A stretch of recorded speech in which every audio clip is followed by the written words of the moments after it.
Hey, good evening, everybody. John Henry Soto here, along with George Batista. As always, welcome to Counterparts, where we spotlight conversations with creative minds. Today, we have Lesley Diana on the show, and we are so excited because she's been such a supporter of the show, and she's helped us out with. She's the founder of the Promotion People, and we are going to be talking a lot about that. So I don't want to just keep going because you know what happens. So just hang tight and get ready for a great conversation.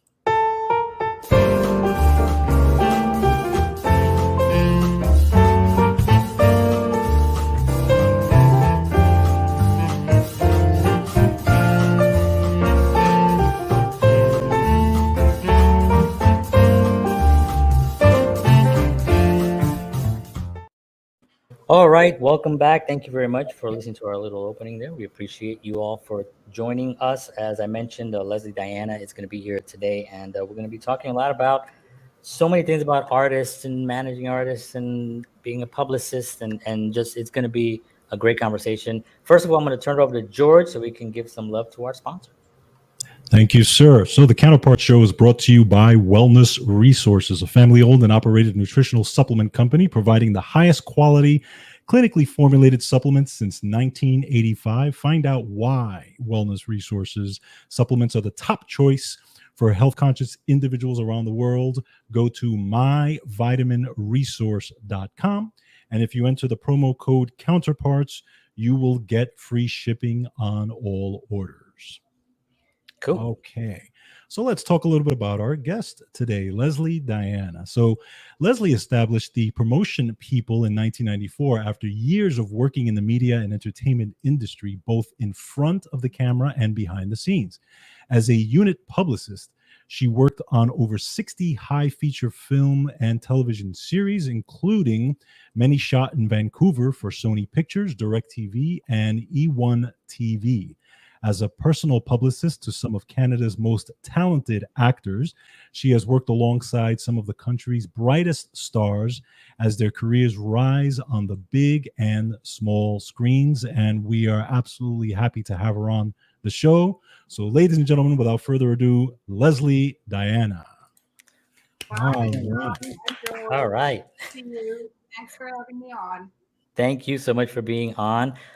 This has been an amazing honor for us because you've been such a supporter of what we're doing here, and you've supplied us, if that's if that's I think that's, I don't know if that how that sounds, but you've supplied us with some amazing guests on our show, and it's been fantastic. And I was talking to George when I was like, wait a minute, why don't like we need to have Lesley on. I was Absolutely. like, because she's been fantastic. So thank you so much. Appreciate it. My pleasure. And it's a two-way street, right?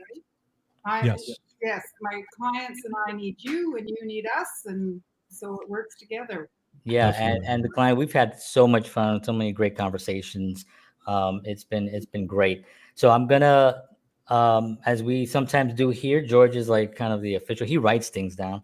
I write things down, but mine, if you read it, you won't know what it is. It's only I do. It's like, it's my own thing. So, George, I'm going to turn it over to you so you can start our questions. Absolutely. So, for those of you, those of folks who are listening and watching who really don't know much about you, first of all, I really want to dive into, the world of the publicist and exactly what you do and everything, even from my education, because I don't know a lot about that industry. I know John, has more, has a lot more information on that because he's been in the industry and I haven't. But that's the thing. But I want to specifically about you. I want to know how you got into it. I know you were both behind and in front of the camera. So tell us a little about your background and how you kind of got into the industry to begin with. All right. So I have a long background, but I was a teacher, a phys ed teacher, and I went to a conference and about the lack of physical fitness in women, and they went around after to say, what can you do when you get back out there? And I said, well, I think a TV show would be good. And a fellow at the conference came up to me, he said, are you serious? He said, if you are, I think I can get you one. So he went to CTV, which is a national network in Canada. Right. And I was living in Saskatoon at the time, and so I did an audition and they accepted me. So for 11 years, I had a fitness show and a talk show. The fitness show was Fitness Fun with Lesley, and the talk show was feminine focus, focusing on all the aspects of a woman's life. So Wow. while I had that, I also had a fitness studio and manicures, pedicures, massage, boutique. And then I stopped doing the show. I closed the fitness studio and I ended up opening up 4 ladies' wear stores across Western Canada. Wow. And how I got into being a publicist in the film industry is we used to get so much publicity for our stores. We used to get the front pages of the fashion page and magazines and so on. So I ended up closing those stores and I wasn't quite sure what I was going to do. So I put a package together and I sent it out to my competitors and to fashion designers. And one in Montreal got my package. She opened it. She called me right away. She said, Lesley, I got your package. I don't know what's in it, but whatever it is, I want to be part of it.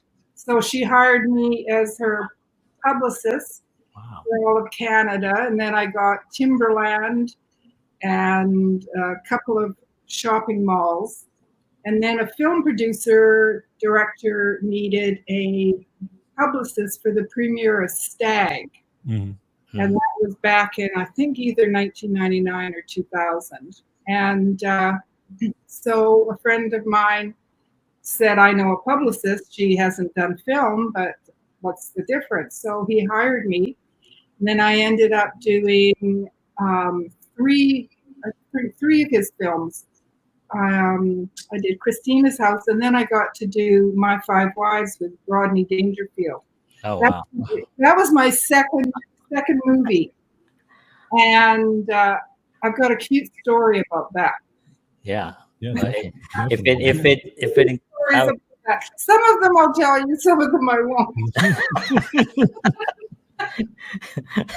I want to hear them all, but I'll take anything. The one that this is one of my most favorite days as a publicist. As a unit publicist, what you do is you work when the film is in production, which means you gather all the parts that are needed to promote the film, and we do what is called an EPK, electronic press kit, and that consists of interviewing the lead actors, then shooting behind the scenes, and then you package it all together, and then that's what you have to give all the entertainment media across the world, really.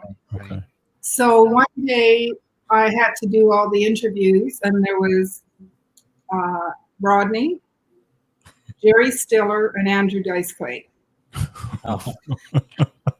So I had to go What a trio. go up to a mountain that was full of snow and interview Rodney.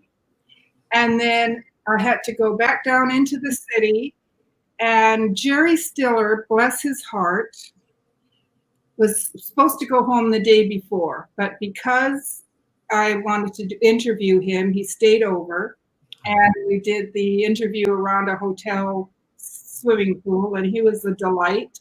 Yeah. And then I had to go out to a tennis court, and it was the last scene of the day. It's like 10, 11 at night, to interview Andrew Dice Clay. And he stuck around and didn't mind after his long day doing my interview.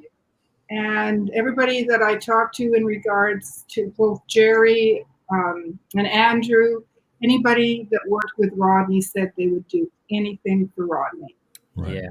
Right. Yeah. You know, I've heard so many interviews about Rodney, and just he was just this kind person. He had his ways, you know. He was it was sort of his his journey that he was not going to waver from. He was going to always be on that journey. But within that journey, he was just so kind to so many people, and especially comedians.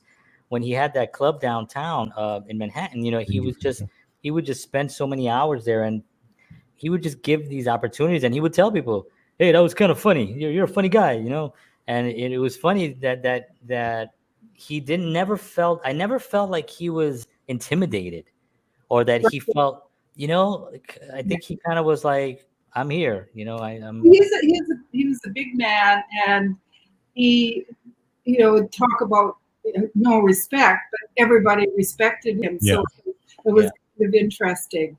Yeah, 100%. Yeah. So started off as a unit publicist, and then away it went. Wow. So just quickly on Jerry Stiller, who I know has left us recently. He always seemed, in every interview, and people who work with him, that he's just a great human being.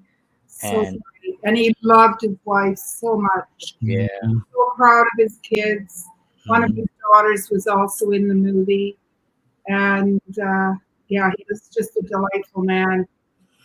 I have his picture on my wall. Wow, that's great. Oh, that's so cool. That's so cool. It seems like from the beginning you've had this like entrepreneurial spirit, right? You've always it seems like you were a go-getter. You went out there, you got it, that type of thing. How, did that develop? Was that something that, was that did your parents show you that, or was that just something that, took off as you went along? I guess I believed in myself. Okay.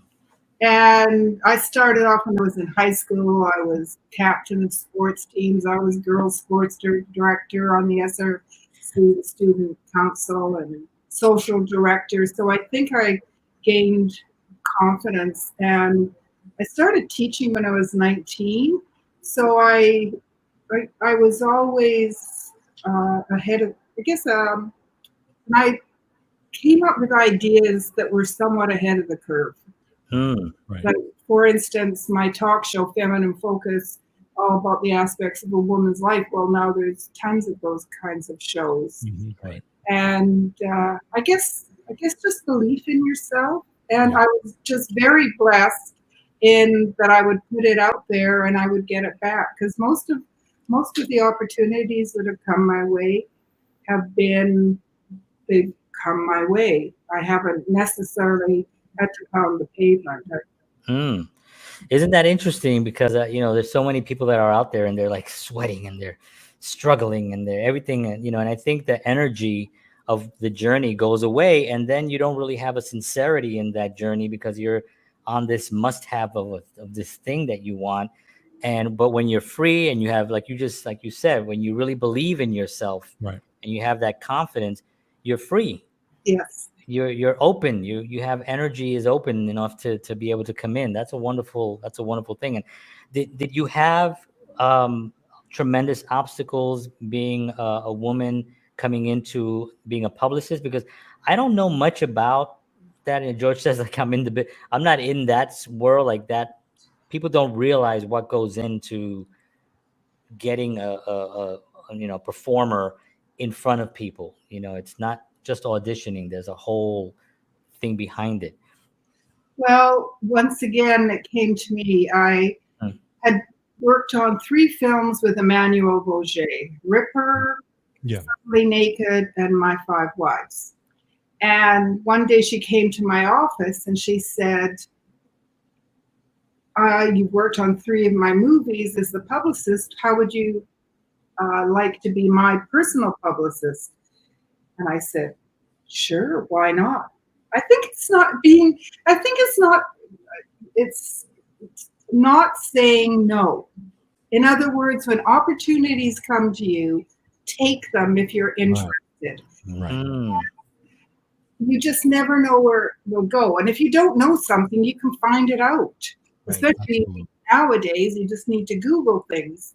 So, and we are still working together today. We just did a cover sheet for a magazine for BMW a couple of weeks ago. She's in a movie that was on Hallmark last Saturday, again tonight. Right. And so a lot of my clients, they come and go because they only need publicity when they've got something to promote. Oh, okay, that's interesting. They won't necessarily be my client every month, every year. Okay. I might work with them, and then 2 years later, I work with them again. And so I've been lucky that most of them do come back to me. Okay. Oh, okay. That's interesting.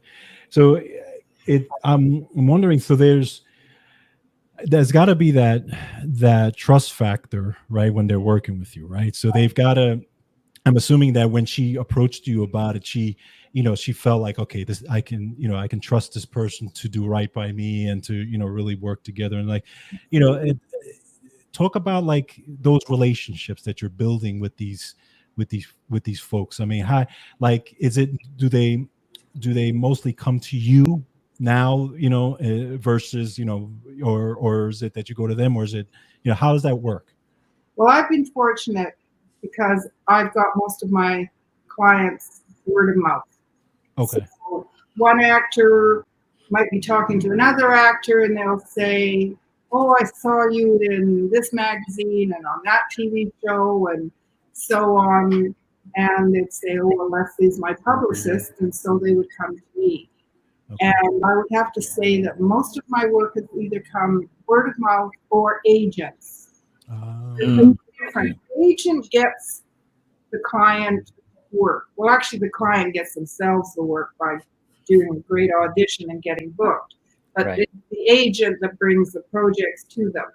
And then once they have something coming out, they want to promote it because it helps them. One, especially for Canadians, they need press if they want to work in the States. Right. That's part of what needs to be part of their package. And also, especially today with Twitter and Instagram and so on, it might be between two people for the role. And often directors and producers might go to their social media. And if one person's very active and has tens of thousands of followers and the other one doesn't, they might go with the one that has all the followers because they know that they will also promote the show when it's out. Sure. And a perfect example is Big Sky River, which Emmanuel is in. Mark did lots of promotion for it, but also Emmanuel did too. Okay. So, and of course the networks love it because she's driving her fans and people to watch the show, and they get great ratings, and so then she becomes part of the family. Yeah, and that trust factor is really it's really huge. I mean, that is the reason why they would come to you, and also, repeat business, because it's like, we had such a great, great time. Definitely we're going to go back, and that's also it's not just the trust, but it's also the fact that, you have somebody in that space already kind of there, that you don't have to, it takes away the pressure of having to like think, all right, who are we going to use? Well, of course we know we're going to use, who we're going to use. Right. That's done already. So I think a lot of the agencies, and correct me if I'm wrong, they like, they want everyone to do well. This is one of the things about when I talk about, to actors about auditioning. When you go into that audition room, that casting, they want you to be the one. They want you to come in and blow them away. So they're always on your side. There's nobody, they're not against you or anything. If you weren't right for that role, it's just because you weren't right for that role, and that's it. Right. And it's the same with the whole industry. With being a publicist and a manager and an agent and a casting director. It's like they all want, because there's so much money on the table, they really don't have time to be messing around. I wanted to talk to you a little bit about social media, because that's interesting what you just said. That an actor might be overlooked based on their followers and it happens like that in music, and it happens with I know record labels go to TikTok to see who's got a million views and who can sing this much. Right. And they're gonna use that. Is that something that you run into? Well, what are your thoughts on that? Well, my thoughts are, I think it's important the actor or musician, because I also work with musicians, Right. as long as they feel comfortable doing it. And for instance, with our social media, with the promotion people, it's mainly promoting our clients. So if they have, as you've noticed, if they're having an interview with you, I will promote it. Right. So everybody helps each other. And Absolutely. then if the client, the actor also talks about it, then it helps build up, there's more for their fans to see about them. Right. Build it up, and then they get more followers. And some actors who are really into social media like to do publicity because then they've got more information to post on their Right. Instagram and Twitter and so on. That's substantial rather than, oh, here's a photo of me in this outfit today, and there's a photo of me in that outfit tomorrow. Right. It's something that's got some substance. Yeah. And also, I mean, there's different sides. Some people are like, oh, that's not right. I hate that. And some people are like, well, it's opened up a lot of opportunities to people that might have not had that opportunity had they not had this social media platforms to kind of put their stuff on there. So it kind of works both ways. I think I like it. I work in social media. You post a lot. I do post a lot. Yeah, I know. She does. John's got another video. Okay, John, I'm sleeping. Yeah, I post a lot. I remember in the beginning stages of social media, I remember somebody came to me and was like, John, you are posting way too much. I don't have time to read all of it. I was like, no, you don't have to read any of it. There's an unfriend button. No, not gonna. That was George. No, We appreciate your enthusiasm. no, I thank you. I appreciate that. Yeah, I mean, social media can have that that effect, but at the same time, it's also, like you said, I mean, it's given jobs to those that are willing to put themselves out there. Right. That's the difficult part is really getting that confidence to get out there and to to do that. You have to have some, I don't know, I think you have to be a little insane to do what I do. But I think a lot of people, if they're willing to put their work out there, they're confident. And I think what you said earlier when you opened up, being, confident in yourself, that right there is really the foundation of everything. If you have that, I think everything else will open up for you. And especially if you don't take a loss as such a it's just like, okay, well, that happened, I'm gonna continue on my journey, and that goes away. It's so important. Can you talk a little bit about mindset of the performers that you work with? Um what do you look for? Like, is there someone that's ever, maybe you don't have to give a name, but do you sometimes say like, I don't really feel comfortable doing? The people that I do suggest that they wait is if they say somebody is a new actor and they get one or two lines in a movie or a TV series, and they've got a resume of 2 to 4 roles, Right. I usually suggest they wait. Right. Okay. Because first of all, they don't necessarily have that much to talk about. Right. And, people pay me a retainer, and I don't want to take their money if I don't feel like they're earning much from acting. Sure. And at that point, they're probably not going to get that much interest from interviewers anyway. Right. So I just suggest that they wait. Or for instance, a musician who's putting out their first single, somebody like that, I just suggest that they wait and build it up, because it's probably not to their benefit at the beginning. Now, Right. it's different if somebody's lucky and gets a big role or is a lead or recurring, then that's a whole different story because they've got something to talk about. They've got a great role So Yeah. that's what I suggest to people. So I don't take absolutely everybody. I do take people who have a story to tell, and I think that I can get them pressed. Because I don't want to take them, charge them, then I don't get them anything, then they're disappointed. Right. Often or sometimes they might think it's my fault because I didn't try hard enough, and that's not the case. Right. I really would try. I pitch. Yeah, that would be a sad thing, because if you don't have enough to Right. really About put at this point. put them out there, I was casting once for a film, and I had a resume, and on it said Al Pacino, and I can't remember the movie. It was one of the later films in the '90s, and I'm like, wow, Al Pacino. So he's basically in the scene, has no lines. He's like in the back, but there's a moment where he's on screen with Al Pacino, but he has no lines. Right. And things like that, you as a performer, as an actor, you have to kind of like be able to objectively look at what it is that I'm working on, Right. and what it is can be publicized.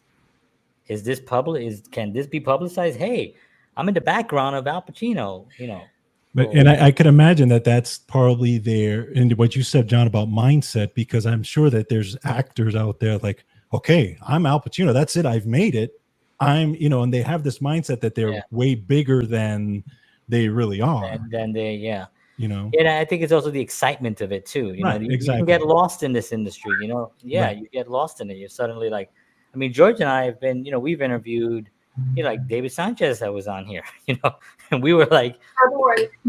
Yeah, I mean, we thank you so much for bringing him to us, because he was just incredible. But we're like, like kids in the candy store, because we're right. These are, some of these people are folks that we listen to, and as musicians, we were inspired by, as kids, watching these guys play and all these things. So now we're actually getting to interview them and also kind of find out what their mindset is in music and in life and all that. So it's huge. That excitement also, we want to make sure it doesn't go, where we take a screenshot and be like, hey, we're best friends with David. Right.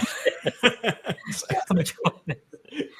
you asked me about the mindset of successful actors.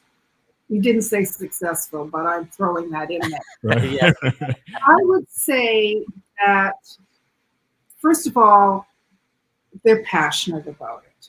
And it's just part of them, and they really believe in the craft and really are focused.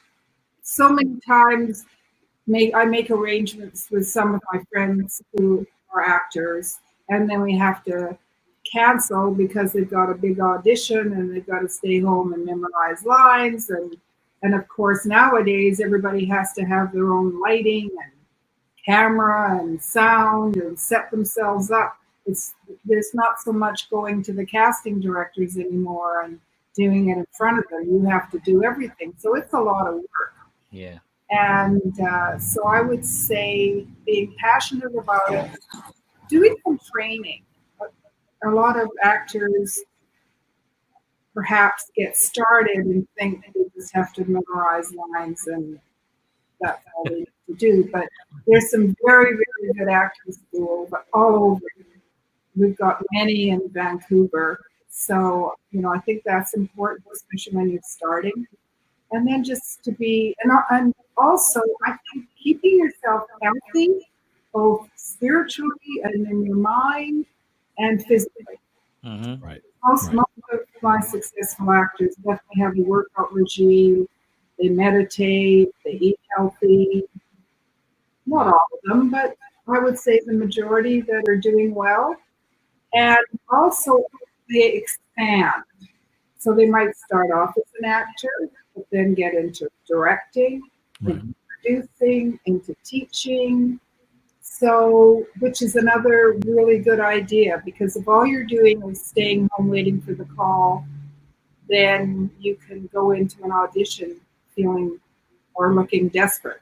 Right. Because you haven't had a paycheck for 6 months, a year. And So, I think that's important too. I'm wondering how you handled when the whole pandemic started and everything kind of got shut down. Well, I got to work on a movie with Ashanti, Oh, okay. the Honey Girls, during the pandemic. And it was very, very controlled. We had to go in and get tested every 3 days. Right. And everybody had to wear masks. Everybody had to stay away. The whole craft tables changed. You go and you get your little packages of this and that, which in some respects is good because you don't gain as much weight that way. Because being on set, there's a lot of downtime. Yes. You end up going to the crafts table and craft services table and eating things you'd never eat at home. But yeah, so that changed, and then more of this.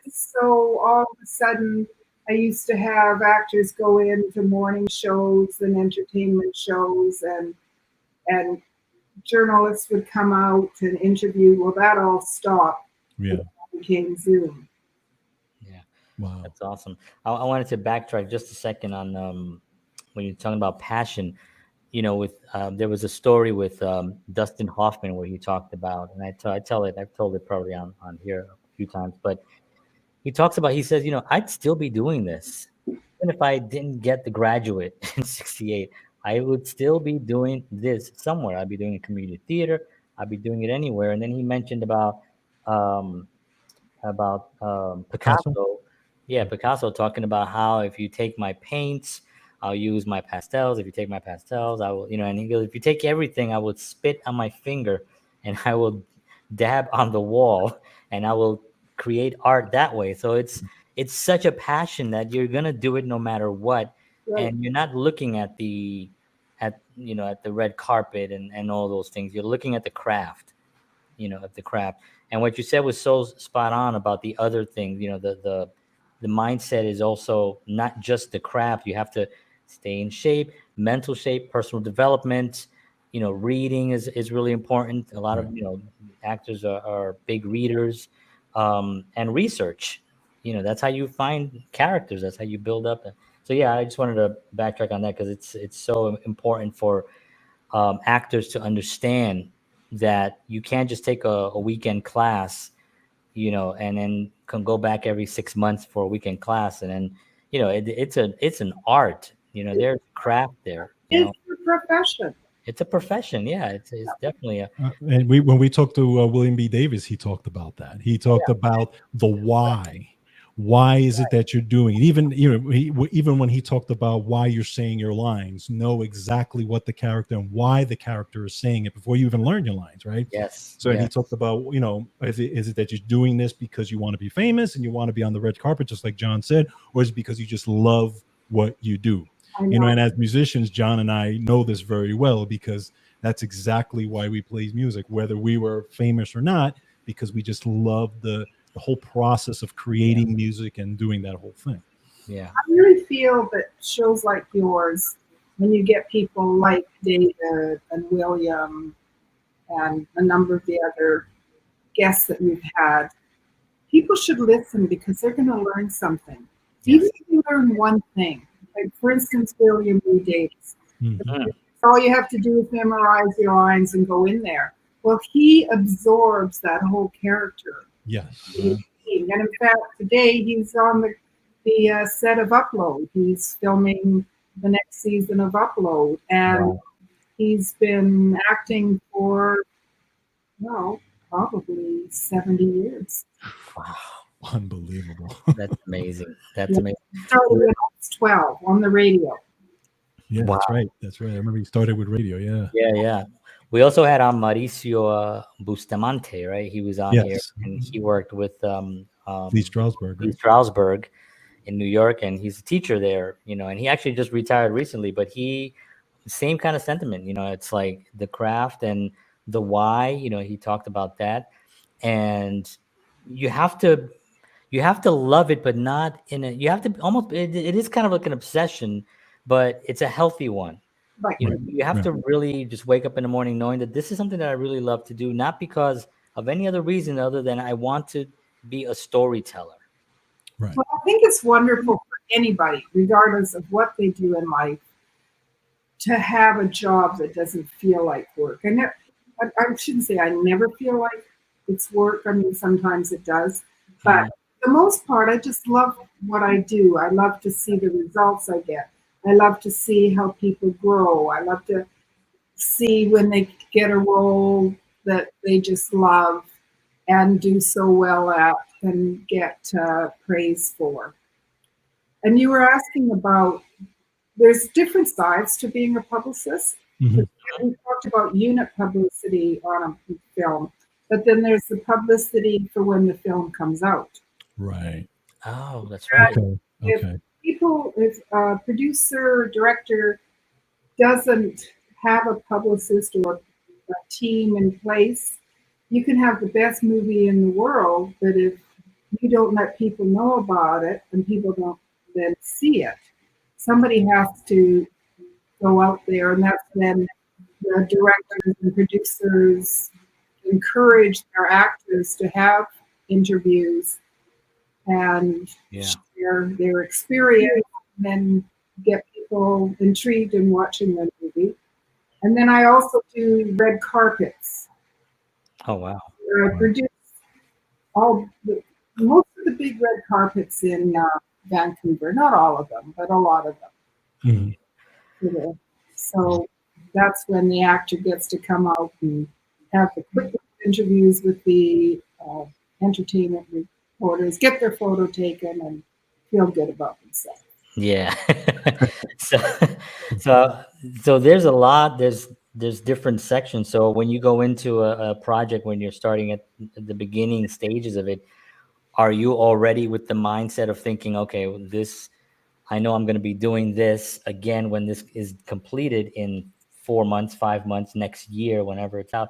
So you kind of already have your notes set up and ready for the next phase. Well, it depends.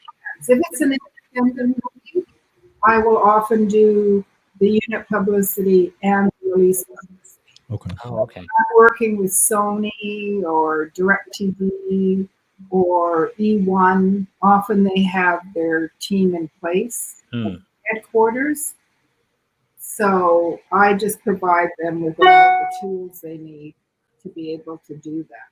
If Hmm. just the unit publicist.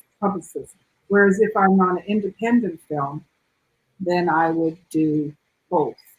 Or a lot of independent films won't even have a unit publicist. They'll just have a publicist for when the movie comes out. Hmm. And what kind of what style of movie do you enjoy actually? Well, I like comedies, romantic comedies. I Okay. like intrigue. I've worked on some really good TV series like Roll with Cole Hauser, who's now on Yellowstone. Mhm. Oh, yeah. He plays Rick. Yeah. Right. Right. Right. He was, but you know that was an interesting TV series. I worked on Ice. Donald Sutherland was in it, Wow. uh, and a lot of intrigue. So I like that. I'm Yeah. not a huge horror fan, but I do publicity for horror. I told Emmanuel I still haven't seen Saw because I can't Can't bear it. picture being killed. Spoiler, Yeah. spoiler.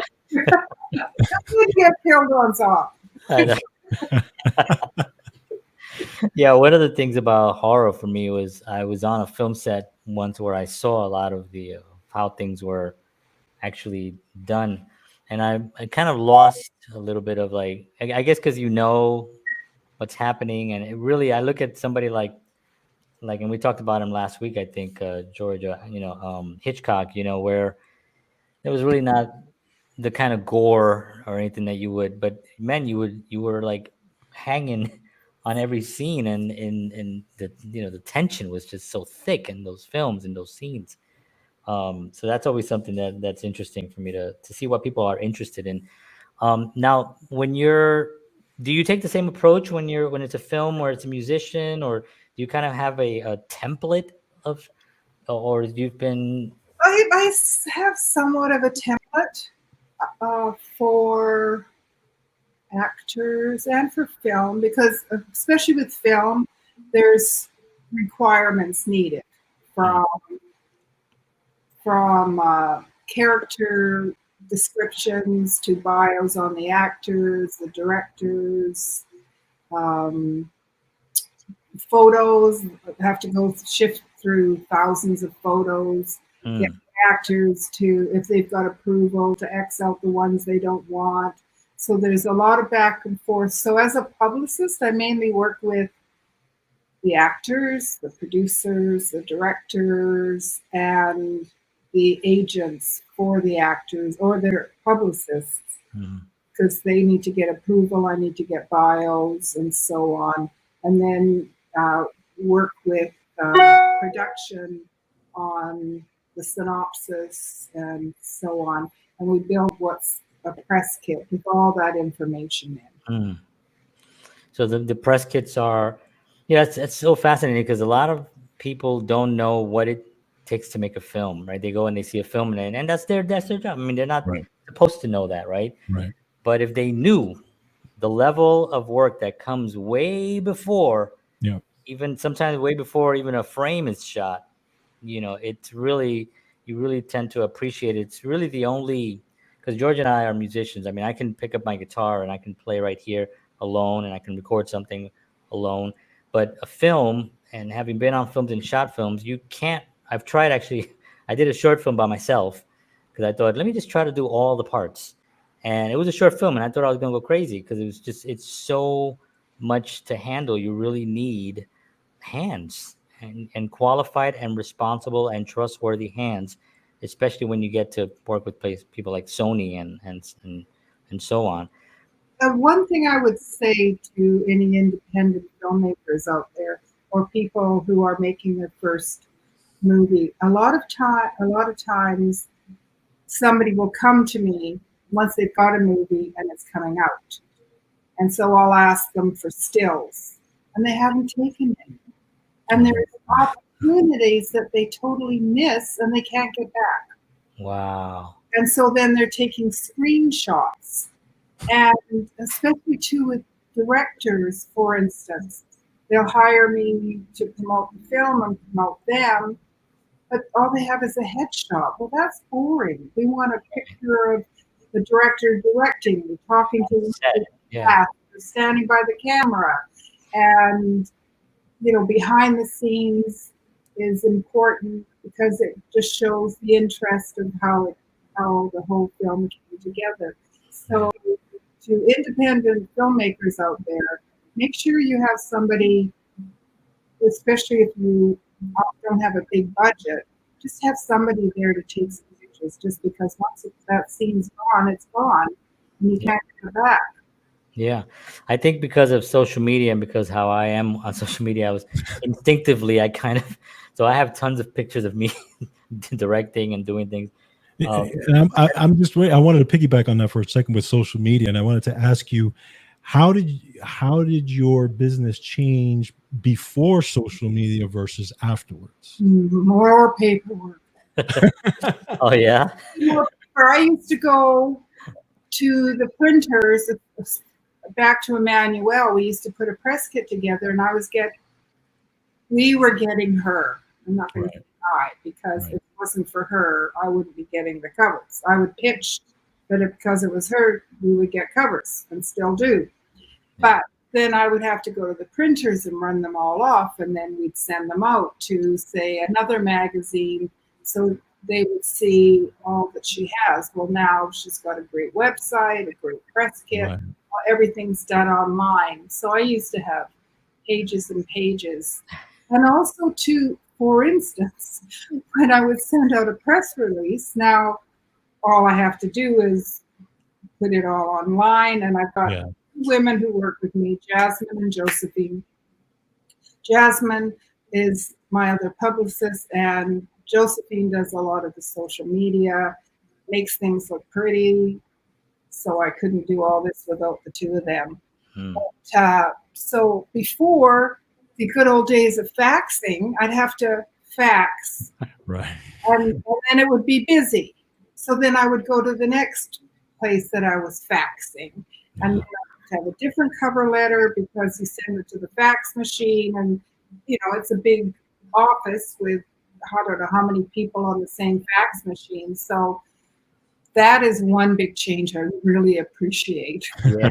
I can imagine. I see myself sitting in front of that damn fax machine going, hey, Yeah. come on, I got to get this through so I can get on to the next. Exactly. I mean, we had somebody that talked about putting their auditions on VHS and then having to mail them.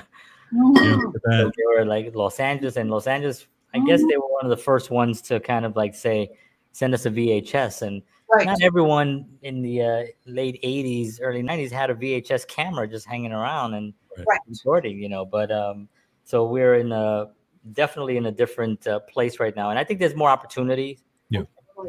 Also, even the three of us talking. Yeah. Right. Exactly. Yeah. Probably, 20 years ago, that might not have happened. That's Yeah. right. Yeah. I mean, I tell George. You and you wouldn't have found me. And I don't even know how we did find each other, but whatever. The There was stars, an email in there somewhere, but stars were aligned, and it led us to the sunflowers. exactly. There you go. Perfect. This has been awesome. I want to actually ask you. I ask all our guests during the pandemic. Obviously, we've had 2 years of tremendous adversity for a lot of people, and a lot of actors just could not work. No, that's right. Musicians could not play. That's And right. it just shut down the artists, and it was like devastating, really, because you really got to understand that danger. People are getting back. Not everyone is still comfortable, though, to kind of fully get out there, especially with other things going on. What advice would you give to someone out there who's sort of on the fence of deciding, okay, I really want to get out there again, but I'm still a little bit nervous? What should, or what would you say to someone like that in any field? Well, I feel like people with the vaccines have felt a little bit more freedom because people who are getting COVID now, in comparison to when there weren't vaccines, Right. are getting as sick. Right. So I wouldn't use COVID as an excuse anymore. Right. That's my thoughts. Yeah. I do recall, now that we're talking about it, one, there wasn't much work because there weren't movies being made. Everything just kind of shut down one day. Right. People really didn't know how to deal with it. So there wasn't any work. So there wasn't work for actors or so on. You had Rick Dugdale on, right? Yes. Yes. So he did the NFT with Yeah. Right. Right. Zero Contact. So there you go. There's somebody who's ahead of the curve. He's thinking, what can we do? We can't go to a studio. We can't do, so let's be creative and come up with a new way to do things. Yeah. So there are definitely, different filmmakers out there that got creative and more or less didn't let it stop them. Yeah. So kudos to them. Yeah. And it's all what you said earlier about growth, developing. Just because that stopped doesn't mean that you have to stop developing and figuring it out. Rick Dugdale was like, well, we got to figure something out, and that's what he figured out. And I think Alex, and I have trouble pronouncing his name, but yeah, he had that wonderful series. He had that. Yes. Yeah, and it was just great to see. Oh wow, okay, so we can take control over this even during these hard times. You just have to. There is an education that you have to kind of sit through and learn what an NFT is and how to work them and all that stuff. But YouTube will teach you everything. This is another thing that I tell everyone. I'm like, did you go to YouTube to see? Because whenever they're like, how do you do this? I'm like, did you go to YouTube? I'll show you. I'll teach you. But YouTube has everything. So that's great. I think too, for instance, being open to ideas. Mm-hmm. A year ago, I used to just think, okay, I just love being a publicist. That's what I'll probably end up doing forever. And then I have a fellow I know who's a host of a radio show, said, Lesley, we want you to book our talent. So now I'm booking talent for the radio show. And then I ended up with another client who was coming to Vancouver to shoot another TV series. And of the 18 guests, I think I booked 10 of them. So it's interesting. You don't necessarily know what's coming your way, but if you're open to it and you don't say no, you give it a try. That's right. And that's and it seems like that's enjoying it, and it's opened up. Now they want me to executive produce. So wow, it's really been. I've definitely had an interesting life and an interesting career. Yeah. And one thing is just. Like you said, you were ahead of the curve in a lot of those areas, and those questions I'm sure you asked yourself even when you were first starting out, with that mindset of, okay, how do I do this, and where can I do? And then you saw your opportunities, and then you went for it. Right. And I think overall, even for the artists out there, even now, that's an example that they can take and say, listen, where can I be ahead of the curve? Where are those opportunities I can take? Where, even if it's a small little thing, don't say no, grab it, take it, run with it, because that can lead to something else. I mean, John and I talked about even this show, right? When I approached John to do something, and, we didn't think it was going to really grow to where it's gone now. And this has given us great opportunities to where we're now, meeting all these people and doing all these different great things, right? Yeah. I know. It's so true. Absolutely. Yeah. I decided to say yes. Yeah, exactly. And then figure out how to do it in the 2 days before you actually go there and have to do it. Right. Exactly. But your clients are also very lucky to have you with them, because you come with the experience of also front of the camera, behind the camera, right. The working on sets, and you understand the industry so well.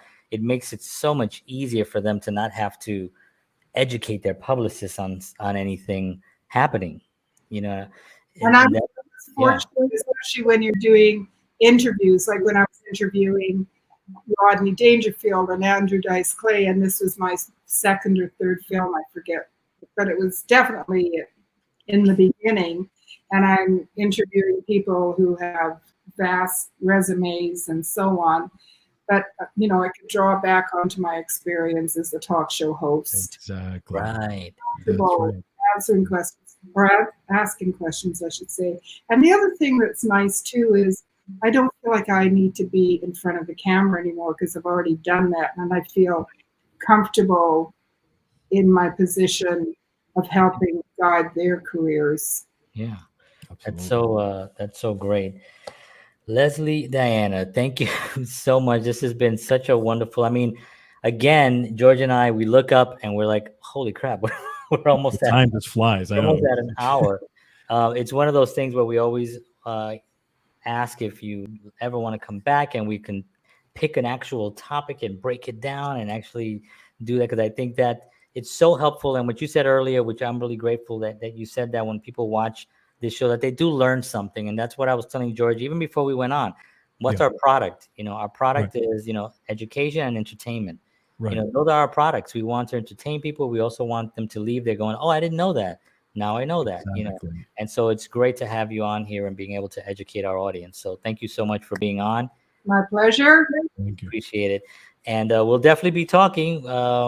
We are tied on the internet forever. So we'll see what the fall. My August is going to be a little bit slower, just because I'm going to take a little time. But good. Back in the fall, I'm sure there'll be new opportunities coming up, and I've got great clients that have lots to say. Excellent. That's so great. Thank you so much, Lesley Diana. Thank you very much for being on. Well done. Thanks for having me and having all our clients on. Thank you. Thank you. Woo! Wow. See? Wow. Fantastic conversation. He's awesome. And that's the thing. I had a few other things, but we'll have to have her back on again, because absolutely. But we get to it's not an industry that you can just cover in like No, you're right. an hour. You're, You know what I mean? you're It's right. like- No, but even with this short conversation, I mean, Yeah. I definitely got an education, and I learned Right. a lot about that life and what goes on. I mean, a lot of things I had no clue. You know. Yeah, so. what I learned the most is that I need to get some sunflowers. I was like, they look amazing. I was Yeah, like, they did. They look fantastic. they look great. I love it. So, all right, folks, we want to thank you all for tuning in. We appreciate you very much. We'll see you again next Tuesday night at 7 p.m. Central, 8 p.m. Eastern Standard Time. For George Batista, I'm John Henry Soto. Well, welcome. Welcome. The sunflowers have me all amazed. Have a great night, and we'll see you all next week. And as always,